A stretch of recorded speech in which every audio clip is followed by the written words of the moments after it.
Ready? Start.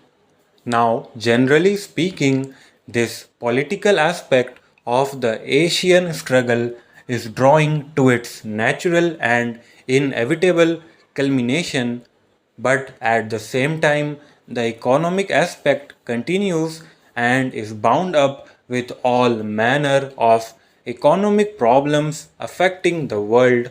From the Asian point of view, it has become essentially a matter of extreme urgency to deal with these problems.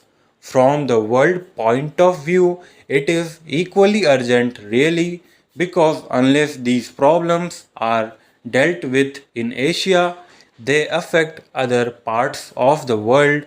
I have no doubt that you, ladies and gentlemen, who are members of this commission, realize the importance of what I have said and will make it clear to the United Nations that any attempt to pay inadequate attention to Asian problems is likely to defeat the end which the United Nations has in view.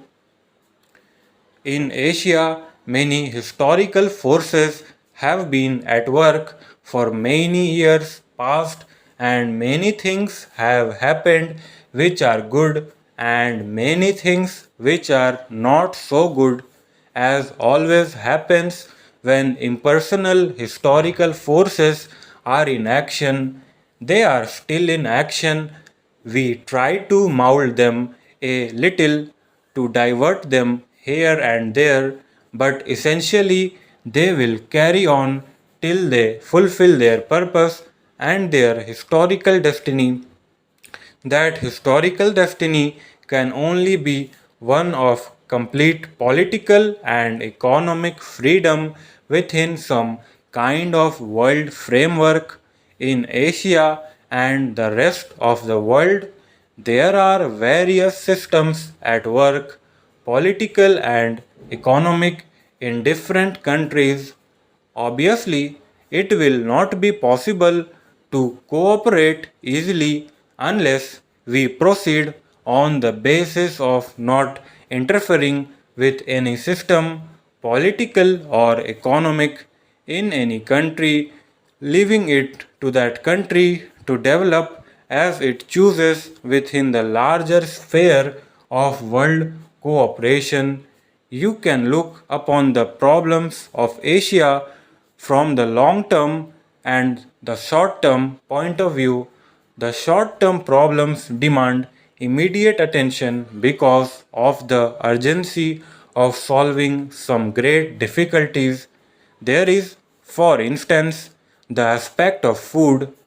It is an extraordinary state of affairs that in a country like India or similar predominantly agricultural countries, we should lack food or that we should have not a sufficiency in food.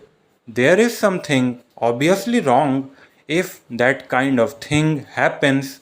I have no doubt in my mind that India, for its part, can and we will produce enough food for itself. Tomorrow will be the 31st anniversary of our independence. On the eve of this auspicious occasion, I greet you, my fellow citizens, at home and abroad, and offer you my good wishes. Much has happened in the last 1 year. The government has done its best to restore the rule of law and the liberties of our people. I want to speak to you tonight not only of our achievements and aspirations, but also the unfulfilled tasks and the tormenting differences casting their ominous shadows on our national life. A country of India's dimensions, with its missed opportunities and mounting challenges, remains a nation in constant evolution. Despite its impressive strides in many spheres, It has been going through an endless self examining process, trying to rediscover itself, shed the accumulated hangovers of the past, and keep pace with the complexities and compulsions of the present times. The tempo of this activity can be sustained only through stability, which is the very basis of survival. The country stands today at the critical crossroads of history, and any false turn could prove ruinous for the nation.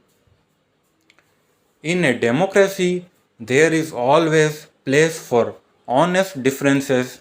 The inherent right of dissent must not, however, be carried to the point of obstructing the democratic processes, blocking the proceedings of legislatures, carrying controversies to the streets, or indulging in the politics of denunciation and manipulation. The country's political system can function only within the framework of the accepted norms based on self restraint and readiness to place public welfare above narrow party or personal interests. Full stop. A nation torn as under by bitter discord can hardly hold its place or make any progress.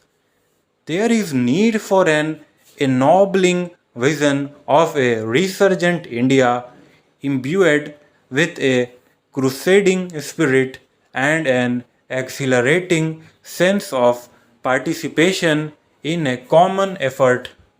No nation can face the future and move forward without a robust faith in itself and its people.